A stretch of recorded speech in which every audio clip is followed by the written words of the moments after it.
Welcome everyone to Whimsy Woven Stories. Here, we explore gripping tales of real-life twists. Join our storytelling community. On my son's wedding day, I helped pay for the venue he loved, covered the catering and made sure everything ran smoothly. But when I glanced at the head table, the seat beside him wasn't for me. It was saved for my ex-wife and her new husband. Even the family dog had a spot. Ken looked at me and said, "Come on, Dad. You've always liked staying in the background. You're just back where you belong." I didn't respond. I simply walked up, set a small wooden box on the table and turned away.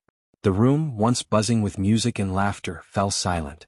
That venue, the one filled with glowing chandeliers and cheerful faces, was a place I had spent months helping Ken choose.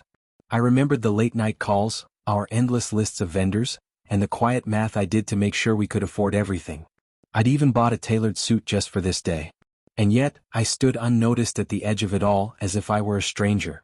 Miriam, my ex-wife, sat glowing beside her husband Gerald, holding his hand like they were the ones who'd built this moment. Name cards lined the table, for them, for her sister, even their scruffy little dog. But there was nothing for me. No place, no thanks, not even a nod. As I approached, Ken's face flickered, guilt or annoyance I couldn't tell. Before I could speak, he leaned back and said what he did, and those words hit harder than any slap. I could have reminded him of the money, the effort, the sacrifices. But what would be the point? I'd never felt more alone in a room full of people. My fingers found the smooth wood of the box in my coat pocket. I hadn't planned to give it to him. Not really. But something inside me had reached its limit. Without a word, I placed it in front of him and walked out. The night air was crisp. I didn't look back. I could picture their puzzled expressions, Miriam's glance, Ken's hesitation. That box didn't look like much, plain, small, but it held years of truth I had kept hidden for their sake, not mine. I'd paid for the night they were all celebrating, but I was done begging for a place at their table. My car, a modest sedan like me, waited at the far end of the lot. I drove home in silence, the kind that makes thoughts too loud to ignore. His words echoed in my mind, that cold dismissal. Maybe my mistake was believing silence meant strength. That being the calm, quiet one, the peacemaker, was enough. The box wasn't just for Ken. Was for me. A way to stop pretending. I didn't know if he'd open it or if he'd ever understand. Maybe Miriam would spin a story about how I'd ruined things. But that didn't matter now. I'd carried the truth long enough. When I walked into my house, dark and still, I finally felt it. Not peace, not yet, but clarity. I'd done more than my part. Now it was their turn. I removed my suit jacket, poured a glass of water, and sat at the kitchen table. The silence was different, lonely, yes, but honest. I thought of all the times I'd shown up, fixed things, stayed quiet, and swallowed pain for the sake of keeping peace. And for what? To be told I belonged in the shadows? The box wasn't meant to destroy. It was a mirror. One they could finally look into if they chose. I wasn't going to wait for their reactions. The moment that box touched the table, something shifted, even if no one else saw it. I didn't stick around for their confusion. I had finally chosen myself. Callan's confusion. Miriam's inevitable frown. The curious glances from the wedding guests. My shoes echoed against the polished floor as I walked out of the venue. Music and laughter faded behind me as I pushed through the heavy glass doors into the cool night air. I didn't look back. There was no reason to. Inside that plain little box was everything I'd held onto for years. Papers, truths, fragments of a life I kept hidden to protect my children. I wasn't sure Ken would even open it, but it didn't matter. The weight of it was no longer mine to carry. My sedan sat quietly at the edge of the lot. I slid into the driver's seat, the leather creaking beneath me. The engine hummed to life and I pulled away, the lights of the venue shrinking in my rearview mirror. The road stretched ahead in silence, broken only by the sound of tires beneath me. My phone buzzed in my pocket. Once, twice, then nonstop. I didn't check it. Not yet. I already knew who it was. Callan, maybe? Or Miriam, demanding an explanation. Tessa, perhaps, confused by what I'd done. But I hadn't made a scene. I'd simply placed the box down and walked away. No shouting. No drama. Just silence. Silence. That's always been my way, keeping the peace, letting things slide. And where did it get me? No name card, no seat at my son's wedding. Just a polite pat on the back for staying invisible. His words still stung, sharp, cold, and unexpected. I gripped the wheel tighter, knuckles pale in the dashboard light. I wasn't angry. Not really. It felt more like grief, for a version of my family that would never exist. The phone kept buzzing, insistent now. I pulled into a gas station halfway home, the neon sign casting a harsh glow over the empty lot. I finally checked the screen. Callan, Dad, what was that? Call me. Another? Seriously, what's in the box? Miriam's? That was unnecessary. You upset him. Tessa's was just a question mark. I stared at the screen, thumb hovering over the reply button, but didn't type. What could I possibly say? I'd spent years explaining, justifying, sacrificing. None of it mattered. The box said it all now. Let them make sense of it. I tossed the phone onto the passenger seat and got back on the road. The station's lights faded in the rear view, the drive stretching on longer than it should. Darkness swallowed everything. When I finally pulled into the driveway, the house seemed smaller than I remembered. The porch light flickered weakly. I killed the engine and sat in the stillness. The phone buzzed again, but I let it go. Inside, the house was as empty as I'd left it. Every creak echoed louder in the quiet. I kicked off my shoes, shrugged off my jacket, and dropped onto the couch. That box now sat on a fancy table I'd paid for, surrounded by people who never truly saw me. I pictured Callan holding it, maybe turning it over in his hands, unsure if it was worth opening. Or Miriam intercepting it, brushing it off as another one of my stunts. I didn't know what would happen next, and for once I didn't care. I'd done my part. The catering, the decorations, the late-night pep talks when Ken was stressed. I handled it all, funded it all, and still I was the ghost at the celebration. I poured a glass of water, the cold grounding me. My eyes drifted to a photo on the fridge, Ken and Tessa on a camping trip, back when they still laughed at my bad jokes. So small, so easy to make happy. I thought being a dad meant giving everything, no questions asked. I worked overtime for Ken's college, drove hours to see Tess dance, nodded along when Miriam rewrote history just to keep peace. So they'd never have to choose sides. But tonight Ken chose. And it wasn't me. The box wasn't revenge. It wasn't even about him. It was about me, finally saying I was here. Those documents weren't meant to hurt. They were pieces of truth I couldn't let go of. Letters, receipts, proof that I'd tried. Now they were out there waiting for someone to care. The phone buzzed again on the table, screen glowing in the dark. I didn't reach for it. The wedding must be winding down by now, guests stumbling out, the band packing up. Maybe Ken was still holding the box. Maybe not. Either way, it wasn't my burden anymore. I'd raised the groom. Loved him even when it hurt. If that wasn't enough, nothing would be. For the first time in years, I didn't feel like I had to fix it. The silence I used to hide in. Now it was my voice. And I'd spoken. Without saying a word. I was done waiting for permission to matter. The house was dark when I got home that night, quiet in a way that seeps into your bones and makes you feel smaller than you are. I didn't bother with many lights, just the lamp in the living room casting a soft glow over the worn couch. I sank into it, still in my suit from the wedding. My mind kept circling back to Ken's words, the way he looked at me like I was invisible, like I didn't belong. It wasn't just what he said last night. It was everything that came before it. 15 years of being overlooked, hoping if I just kept showing up, my kids would finally see me. But they didn't. I couldn't stop thinking about how it all began, how the cracks first showed back when the family I thought I knew began to fall apart. Miriam didn't just walk out of our marriage, she walked out of the life we'd built, taking most of it with her. I still remember the day she told me about Gerald. Her voice was calm, like she was talking about the weather. She said he understood her better. Gerald, polished, charming, calculated. The kind of man who made promises that sounded good but never held up. I didn't fight her on the divorce. Didn't argue when she took the house, the savings, even the photo albums I'd spent years assembling. I thought staying quiet would make it easier on Ken and Tessa, teenagers caught in the middle of something they never asked for. But silence had a price. Miriam didn't just take things, she took their trust in me little by little, spinning stories I never got to refute. She painted me as absent, too focused on work. And I let her. I didn't want them to hate her. I believed the truth would surface eventually. I was wrong. Every weekend I had them, I tried to make it count. I'd pick them up in my old pickup. Callan loved riding in it, and we'd go for ice cream or the park even when they were too old for swings. I showed up to every event. School plays, parent-teacher meetings, games, recitals. I clapped from the back while Miriam and Gerald smiled like they were the ones who did the work.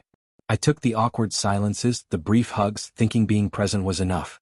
I never told them about the second job I picked up to help with Cowan's tuition, or the nights I spent hauling deliveries after my day shift. I didn't mention the weekends I used to fix up that little apartment, hoping they'd feel at home there. I kept quiet, thinking one day they'd ask, one day they'd see. Ken took Miriam's departure the hardest. He was 14, angry, confused. He'd call me at night, his voice shaking, saying he didn't want to be there anymore. I listened. I told him I loved him. But I never asked him to choose.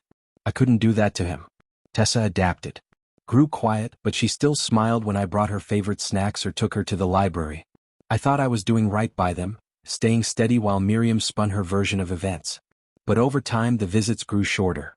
The calls fewer. By the time Ken was in college, a birthday text was the best I could hope for. I paid his tuition in full, never said a word because that's what dads do. I thought maybe one day he'd understand, maybe when he had kids of his own. But last night, standing by that head table with no seat for me, I realized he never had. Neither of them had.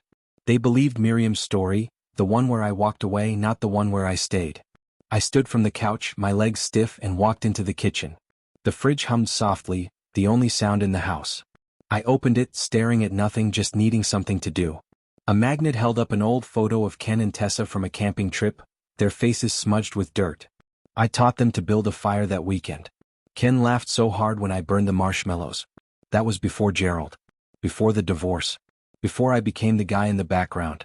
I closed the fridge and leaned against the counter, hands gripping the edge, trying to steady myself against the weight of everything unspoken. I never challenged Miriam's lies.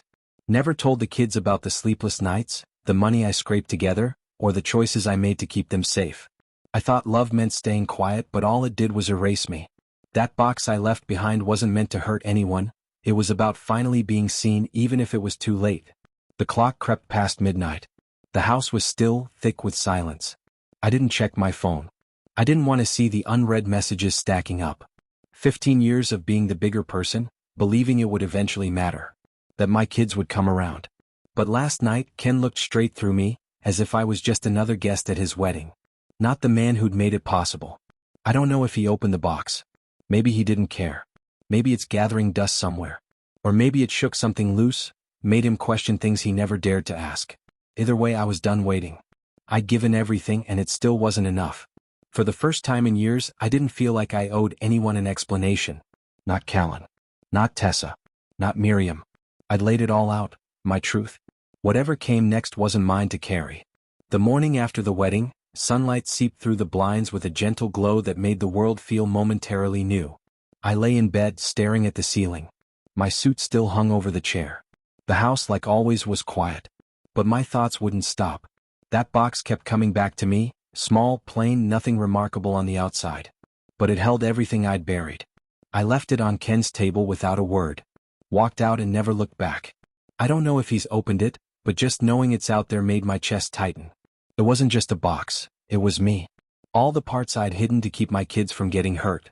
Now it was out there and I couldn't take it back. I got up, my joints aching more than they used to, and made coffee. The routine helped. Scoop, fill, wait for the gurgle. But even then, my mind stayed with that box. It had sat in my safe for years, behind old tax returns and faded photos I couldn't throw out. I hadn't planned on using it, it was just a reminder that I wasn't crazy. That the sacrifices I made were real. But last night, when Ken looked at me like I didn't matter, when my name wasn't even on the seating chart, something inside me snapped. I couldn't carry it all alone anymore. As the coffee brewed, I leaned on the counter, thinking of every item I'd tucked inside. Receipts, worn and notarized, of every payment I made for Ken's college, covered by late-night shifts at the warehouse. I never told him. Didn't want him to feel indebted. A $20,000 check from Miriam, sent years ago after the divorce. A performance piece she called closure. I never cashed it. I kept it as proof. She thought money could erase everything she'd done. There was also an email, accidentally sent to me instead of Gerald. It detailed how they'd erase me from the wedding narrative, how they'd twist it so Callan wouldn't question why I wasn't center stage. It felt like a gut punch. I printed it, filed it away, convinced it didn't matter. I was wrong. But the most important thing? A letter. One page, lined and carefully folded, written in Ken's messy teenage handwriting. He was 14, desperate after a fight with Miriam, begging to come live with me. I found it slipped under my door. I read it so often the creases went soft. I never used it, not in court, not in arguments, not even when he started drifting away. I didn't want him to feel like he had to choose. I thought silence was protection. But when he told me I belonged in the background, I knew he'd never understand unless I showed him. That letter was the heart of the box. The part one hoped would let him see me, not just as his father but as the man who chose him over and over no matter the cost. I sipped my coffee. It was barely 8 a.m. and I knew the wedding fallout had already begun. My phone still sat on the coffee table, dark, likely full of messages I wasn't ready to face. I didn't want to hear Callan's justifications or Miriam's fury. Not yet. That box was my voice now, saying everything I never had the courage to. I wonder what Ken thought when he saw it. If he held it, turned it over, felt its weight. Did he open it at the reception? Or was it still sitting there, ignored? I could picture Miriam's smile, tight and performative, brushing it off like it was just another one of my quirks. But it wasn't. It was everything. Every late night. Every mischance. Every time I bit my tongue to keep the peace. I set my mug down and walked to the window, pulling the curtain aside. The street was still. Just a man walking his dog. The world kept turning like nothing had happened. But for me, everything had changed. That box wasn't revenge. It wasn't payback. It was release. I'd held onto those papers, that letter, for years, convinced they'd stay buried forever. But when I saw my name missing from that table, when Ken looked through me like I was nobody, I knew I couldn't keep hiding. Not for him, not for Tessa, not for anyone. The box was my quiet way of saying, I was there. Even when they didn't see me. Even when they chose not to look. I didn't know if Ken would read the letter and feel regret. Or nothing. Maybe he'd toss it aside like trash. Either way, it wasn't on me anymore. The coffee had gone cold, but I didn't care. I sank into the couch, my eyes resting on a small wooden fish across the room. Something Ken made in shop class years ago, proud as anything. I'd kept it ever since. I wondered if he even remembered it, if he remembered us before everything turned sideways. The box was my last gift to him, not wrapped in shiny paper but in truth. I'd shielded him from it for too long, thinking it would protect him. Now it was his to carry. I was done bearing it alone. Whatever happened next, I'd spoken my truth, not with words, but with a wooden box that held more than he'd ever know. The next morning, dawn crept in gray and silent. I hadn't really slept, just drifted in and out, the box still on my mind. I could feel the smooth wood, remember the soft clink as I placed it on the table, the way the room seemed to pause as I turned and walked away. I didn't know if he'd opened it. But the thought of it sitting there, waiting, gnawed at me.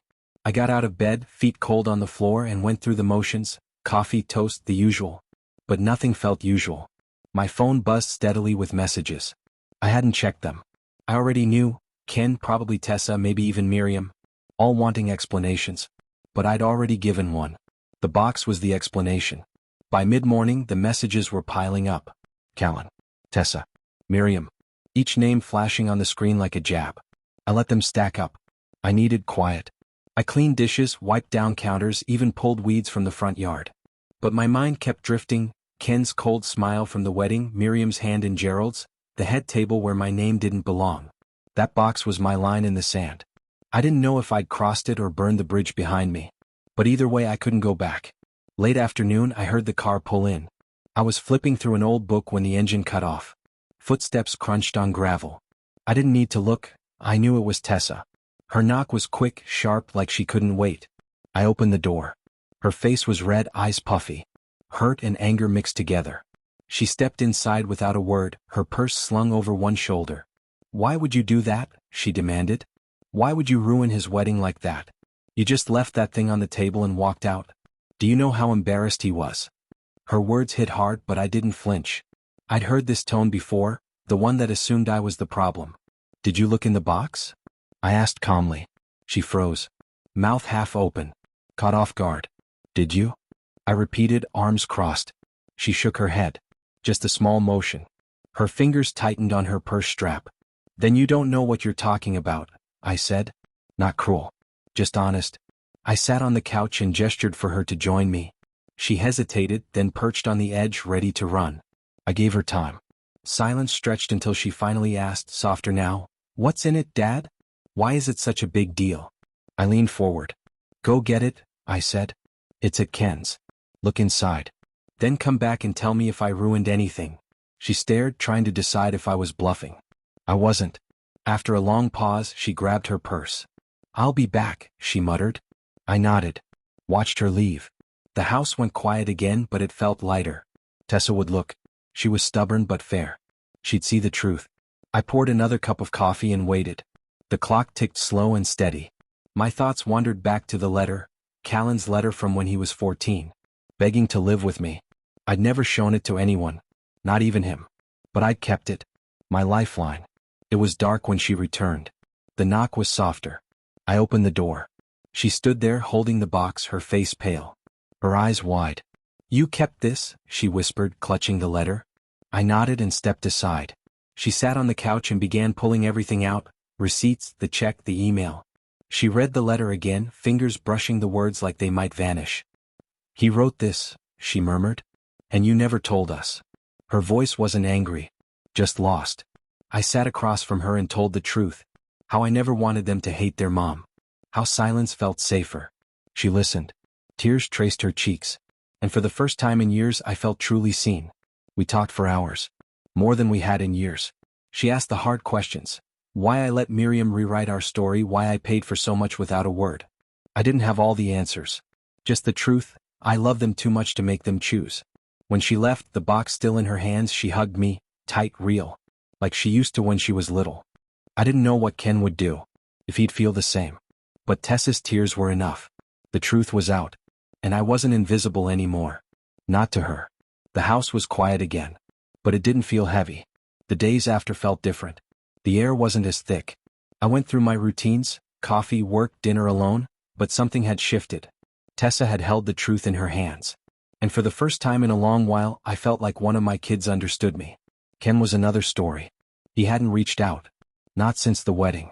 I didn't know if he'd opened the box or if Tessa had shown him the letter. Maybe he was too caught up in his new life.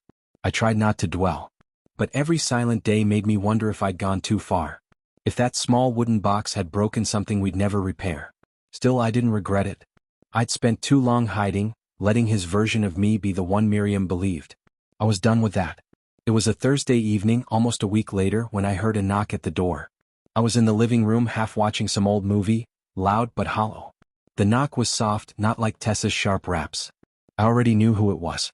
My stomach twisted as I crossed the room. My hand paused on the doorknob for a second before I opened it. Ken stood there, jacket zipped against the cold, his face drawn and tired. He didn't look angry, just broken, like something inside him had splintered and he didn't know how to hold it together. "Can I come in?" he asked, voice low and nearly lost in the wind. I nodded, stepping aside. He walked past me, shoulders hunched like he was carrying more than just the cold. He didn't sit. Just stood in the middle of the room, hands in his pockets, staring at the floor. I closed the door and leaned against it, waiting. The silence stretched, thick and heavy, but I didn't break it. I'd said my piece with the box. Now it was his turn. Finally he looked up, eyes meeting mine. I saw the weight of it all, the wedding, the years, everything. "I read the letter," he said, his voice catching. Tessa showed me. The receipts. The email. All of it. He paused, swallowing hard, searching for the right words. "Why didn't you ever tell me? Why didn't you say anything?" I let out a slow breath, arms crossing over my chest. Not from anger but to steady myself. "Because I didn't want to make you choose," I said. "I thought if I stayed quiet you'd figure it out someday. But at your wedding when you said I belonged in the background, I realized you already had." His face crumpled for just a moment before he caught himself. He sank onto the couch, running his hands through his hair. I stayed where I was. "I didn't mean it like that," he said, but it sounded hollow. "I just thought you were okay with it. You always seemed fine. Like you didn't need to be up front with Mom and Gerald." I shook my head, a tired laugh slipping out. "Fine? I paid for half that wedding, Cowan. I raised you. I showed up for every game, every graduation, even when I wasn't welcome. I wasn't fine. I was just trying to keep you from hating me." He flinched, his hands tightening into fists, not from anger but like he was trying to hold on to something slipping through his fingers. He stared at the coffee table where an empty mug sat. "That letter?" he said, barely above a whisper. "I remember writing it. I was so mad at Mom, at everything. I meant every word. Dad, I wanted to live with you." He looked up, eyes wet but steady. "Why didn't you use it? You could have fought for me." I moved to the armchair across from him, hands clasped between my knees. "Because I didn't want you to feel like you had to choose a side," I said. "I thought if I fought it would tear you apart. I wanted you to have a mom and a dad, not a war. But I kept that letter to remind myself you saw me once. That's why it was in the box. Not to hurt you, to show you I was there even after you stopped looking." He nodded slowly, piecing it all together. "The wedding got away from me," he said. "Mom planned most of it. I let her. I didn't think about what it meant. Not having you up there. I didn't think. He leaned forward, his voice cracking. I'm sorry, Dad. I didn't know. I swear. I looked at him, my son suddenly small again, and the ache in my chest loosened just a bit. I know you didn't, I said. But you do now. He reached out, hesitant, and I met him halfway, pulling him into a hug. It wasn't perfect, not like when he was a kid, but it was real. And for a moment that was enough. We talked after that. Not long, but longer than we had in years. He asked about the receipts, about the job I took to help with college, about why I kept so much from him. I told him the truth, that I loved him too much to let him see the mess, that I thought it was mine to carry. When he stood to leave, he paused at the door and looked back. Can we fix this? He asked, voice small. I didn't sugarcoat it, I said. Forgiveness is possible. But trust, that takes time. He nodded and stepped into the night. I closed the door behind him. The house settled into quiet, but it didn't feel empty anymore. I'd faced him, spoken the truth, and he'd listened. The box had done its job. Not to break us, but to start something new. Even if it was just a crack of light in the dark. The next morning, I woke with a strange mix of relief and unease. Like I'd set down a heavy burden but didn't know what to carry next. The house was quiet. Early light filtered through the kitchen window as I waited for the coffee to brew. Ken's words replayed in my mind, his apology, the way he looked at me, broken but honest. Asking if we could fix things. I told him trust takes time, and I meant it. But part of me wasn't sure if I was ready to let him try. I'd spent so long being the one who showed up, the one who gave without asking, that letting him back in felt like a risk. The box had laid the truth bare. But it hadn't erased the hurt. As I poured my coffee, steam curling into the air, a car pulled into the driveway. The engine idled, then cut off. I knew who it was before the knock came, sharp and deliberate. I opened the door. Miriam stood there, coat pulled tight against the morning chill. She had that look, lips pursed in mock concern, but her eyes hard and calculating. Can we talk? She asked, voice smooth, like she was doing me a favor by showing up. I didn't answer at first. Just stepped aside and let her in. Not because I wanted to, but because I knew this was coming. She walked into the living room, heels clicking on the hardwood. She stood by the couch but didn't sit, like she was too important to settle. I closed the door and leaned against the wall, arms crossed, waiting. I wasn't going to make this easy for her, not after everything. Not after the wedding. Not after the box. That was cruel, she finally said, her voice low but sharp, like she'd rehearsed it. What you did at the wedding, leaving that box, airing our dirty laundry in front of everyone. You humiliated us. I felt something stir. Not anger. Something clearer, like waking up after years in a fog. No, I said, voice steady. You humiliated me for 15 years. I just held up the mirror. Her mouth tightened. She hadn't expected me to push back. She shifted, smoothing her coat, trying to keep control. That's not fair, she said. I never meant to hurt you. I was just trying to make things easier for the kids. I shook my head, a bitter laugh escaping. Easier? You took the house, the money, their trust. You told them I walked away, that I didn't care. And I let you, because I didn't want them to hate you. But don't pretend you did it for them. She flinched, just slightly, but enough to know the truth had landed. For a moment, she looked at me like she was searching for the version of me who used to let her walk away clean. But that man was gone. I never wanted to take the kids from you, she said, her voice softer now. You just didn't fight hard enough. I stepped closer, not threatening, but close enough for her to feel the weight of my words. No, I didn't want them to hate you. I fought every day, every payment, every visit, every lie I swallowed, so they could love their mom. But you fought to win. Her eyes widened, hand twitching as if she wanted to reach out, but didn't. That's not true, she whispered, but even she didn't sound convinced. I could have stopped there. Let her leave with some dignity. But I wasn't done. I spoke to a lawyer, I said, watching her reaction. I'm looking into everything, college, the wedding, all of it. Not to hurt you. Just to make sure the truth doesn't stay buried. She went pale, clutching the back of the couch like it was the only thing keeping her upright. You wouldn't, she said. But it wasn't defiance, it was fear. I don't want to, I replied. But I won't let you rewrite the story. You don't get to erase me anymore. She stared, mouth slightly open, searching for a response. But nothing came. For the first time in years, I saw her without the mask. Just a woman who'd played a game too long and didn't know how to stop. I walked to the door and opened it, cold air rushing in. We're done here, I said. Not cruel. Just final. She stood there a moment as if waiting for me to take it back. I didn't. Finally she stepped out, heels clicking against the porch. She turned, barely meeting my eyes. I never meant for it to end like this. I didn't answer. Just shut the door behind her. The lock clicked into place. I leaned against it, heart pounding, but steady. The house was quiet again. But it didn't feel empty. It felt like mine. I went to the kitchen, poured out the cold coffee and started a fresh pot. The familiar gurgle filled the silence. Her words circled in my head, but they didn't stick. Not anymore. She'd spent years making me the villain. And I'd let her, because I thought it was better for Ken and Tessa. But that box changed everything. It wasn't just about them anymore. It was about me. I didn't need her apology. I didn't need her to admit she was wrong. I just needed her to know I wasn't invisible anymore. The next morning, I woke with a clarity I hadn't felt in years. The house was still, but now that stillness felt peaceful. I made coffee, grounding myself in routine, knowing yesterday hadn't just ended a conversation. It had closed a chapter one should have finished long ago. But it wasn't enough to confront the past. I had to choose what came next. After years of giving to people who never saw me, I was done staying in the background. I sat at the table, eyes drifting to a stack of papers. Bills, receipts, old letters. Not from the box, but reminders. Proof I'd kept, showing I'd always been there, even if they didn't notice. I told Miriam I spoke to a lawyer. And I had. But it wasn't revenge. It was about making sure what I gave wasn't erased. I called my attorney, Tom, a high school friend. He picked up on the second ring. "Morning," he said. "You ready to go over those numbers?" "Yeah," I said, gripping the warm mug. "But I've been thinking. I don't want to fight. I want to build something better." Tom was quiet, waiting. I told him everything I'd been thinking, since Ken's visit, Tessa's tears, Miriam's excuses.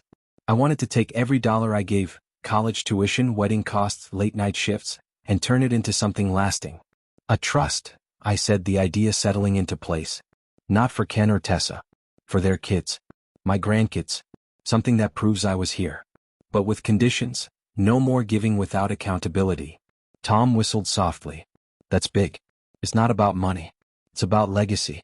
"You sure?" I looked out the window and nodded, even though he couldn't see me. "I'm sure." I'm done being silent. We spent an hour going through everything, every statement, every note I'd saved. Not to shame. Just to show what had been done. Tuition for Ken, tens of thousands paid from a second job he never knew about. Wedding costs, catering, the band paid from my savings. Car repairs for Tessa, school trips, braces. All the pieces that built a life. By the end, I felt lighter, like I could finally see myself clearly. The trust wasn't about punishment. It was about teaching. If Ken and Tessa wanted their kids to inherit anything, they'd need to show respect. Not with words but actions. No more invisible fatherhood. I spent the rest of the day gathering more documents. It wasn't just math, it was emotional. Like putting my story in order for the first time. I found an old birthday card from Tessa, thanking me for the bike I'd assembled overnight. A receipt for Callan's first soccer cleats, the ones he wore until they fell apart. Each memory a moment I'd been there. And I wasn't bitter anymore, just resolved.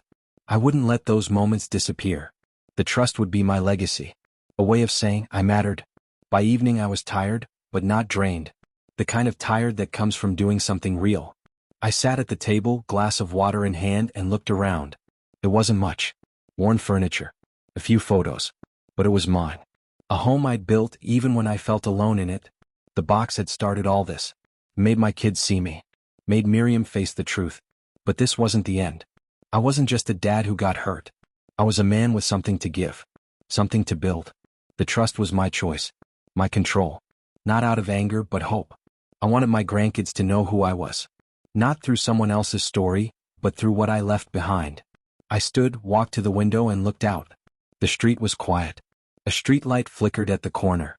And for the first time in years I felt like I was exactly where I was meant to be. I no longer felt like I was chasing something unreachable. I was building it, bit by bit, and nothing, not Miriam or the past, could take that away. The weeks after setting up the trust brought a new rhythm to my life. Quieter, steadier. I was finally moving forward instead of looking back. Each morning, I woke up with a sense of purpose I hadn't felt in years. The kind that comes from doing something meaningful, even if it's only for yourself. The house hadn't changed, the creaky floors, the chipped coffee mug, but something about it felt different. It felt like mine in a way it never had before. The box had stirred everything up. It made Ken and Tessa see me. It forced Miriam to face the truth. But it was the trust that gave me direction. I wasn't just reacting anymore. I was creating. That morning, sipping coffee as the sun rose over the neighbor's roof, I knew what I had to do.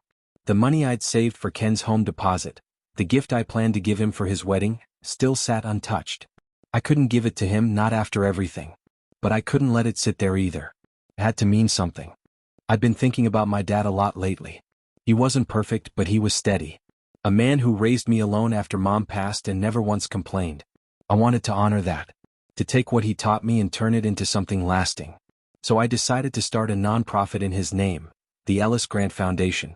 Something small but real, for single fathers like me. Men sidelined after divorce who gave everything and still felt invisible. I didn't have grand ambitions. Just a few grants, some legal guidance, and a space where men could feel seen. The money I saved for Ken became the seed that brought it to life. That morning I sat at the kitchen table with a legal pad, scribbling ideas, website notes, potential contacts, ways to spread the word. I wasn't trying to fix the world. Just improve one small part of it. By afternoon I was on the phone with Tom, my lawyer, walking him through the plan. He listened, asked smart questions, and I could hear the respect in his voice. "You're serious about this," he said, not with doubt but surprise. "I am," I replied, leaning back in my chair. "I've spent too long waiting for someone to give me a place. This is me making my own." He promised to handle the paperwork, get the nonprofit registered, and introduce me to someone experienced in local fundraising. Suddenly it felt real, not just an idea but something I could hold. Something that might outlast me. I looked down at my messy notes, the pages full of plans. And for the first time in years I felt like I was exactly where I needed to be. The next few weeks were a blur of meetings and calls, accountants, web designers, even a local reporter who wanted to feature the foundation. I wasn't used to talking about myself, but I shared my truth. Not to shame anyone, just to explain why this mattered. I talked about being a father who paid for weddings in college without so much as a thank you. Who sat in the back at school events. Who kept quiet to keep the peace. I didn't name names. Just said I knew what it meant to be erased, and I wanted to help others avoid that. The reporter took notes, and when the article came out it was small but honest. A photo of me standing outside the tiny office I'd rented. I didn't expect much. But the call started, mostly from fathers. Men like me who'd lost more than just their marriages. I listened, offered what I could, and found a strength I hadn't known I had. One afternoon I was at the office, just a desk and a couple chairs in a strip mall, when the door opened. It was Callan. Hands in his pockets, unsure. I hadn't seen him since our conversation at the house, though we'd exchanged a few texts since then. I stood, wiped my hands on my jeans and nodded him in. He scanned the room, his eyes landing on the plaque, the Ellis Grant Foundation. He stood silent for a moment, swallowing something hard. "This is what you did with it?" he finally asked, voice quiet, almost reverent. I nodded. I had to do something. For someone who believed in me. I meant my dad, but also myself. He turned to the window, looked out at the parking lot. I read the article. Saw the picture. "You didn't mention me or Tessa, but I know it's about us." I didn't deny it. Just waited. When he turned around, his eyes were misty but steady. "I'm proud of you," he said. And those words hit me harder than I expected. I hadn't heard them from him since he was a kid. "I didn't get it before," he added. "What you went through. I'm trying to now." I crossed my arms, not to guard myself but to stay steady. "That's all I ever wanted," I said. "Not for you to feel guilty. Just to see me." He nodded. We stood there, silent, but it was enough. He stayed for a while, asked about the foundation, how it worked, who it helped. I shared what I could, the grants, the stories, the quiet plans to grow it slow and strong. When he left, he gave me a quick but real hug. I watched him drive away, the sun dipping low. The office was quiet again, but not empty. It felt full. I'd built something that mattered. The foundation wasn't just for other dads. It was for me. Proof I could turn pain into purpose. I sat back at my desk, Ken's words echoing inside me, and knew I wasn't done. There was still more to give. And for the first time, I wasn't afraid to be seen doing it. Months passed faster than I expected. Each day blurred into the next with a quiet purpose I hadn't felt in years. I woke up early, house still dark, coffee brewing as I answered emails from dads who found our website. The Ellis Grant Foundation was small but growing, a lifeline for men pushed to the sidelines, still trying to show up for their kids. It wasn't about fixing everything. Just about giving them a place to be heard. To know they mattered. The box I left at Ken's wedding had started it all, cracked open truths I'd kept buried. But it was what I did after, facing Miriam, setting up the trust, building the foundation, that made me feel alive again. Ken and Tessa started visiting more, not from guilt but from understanding. The visits were simple. Dinner at my place. A quick coffee when they were in town. Tessa talked about work. I listened. She laughed. Kalen was quieter, still processing everything he'd learned. But he asked about the foundation. About the fathers I was helping. He was trying to see me as more than the man he thought he knew. We didn't talk about the wedding. Or the years in between. We didn't need to. We were rebuilding something, slow, careful, and I let them in. Trust isn't a switch. It's a path you walk. One Saturday I was picking up paint for the office when Tessa texted. Something to show you. It was an address to a nearby school. Art fair. I smiled, loaded the car and drove over. The spring air was warm. The school was buzzing with families and booths full of drawings. I found Tessa near the entrance, her smile bright, like when she was a kid showing me a new dance move. You made it, she said, linking her arm through mine. Come on. She led me to a wall of children's art.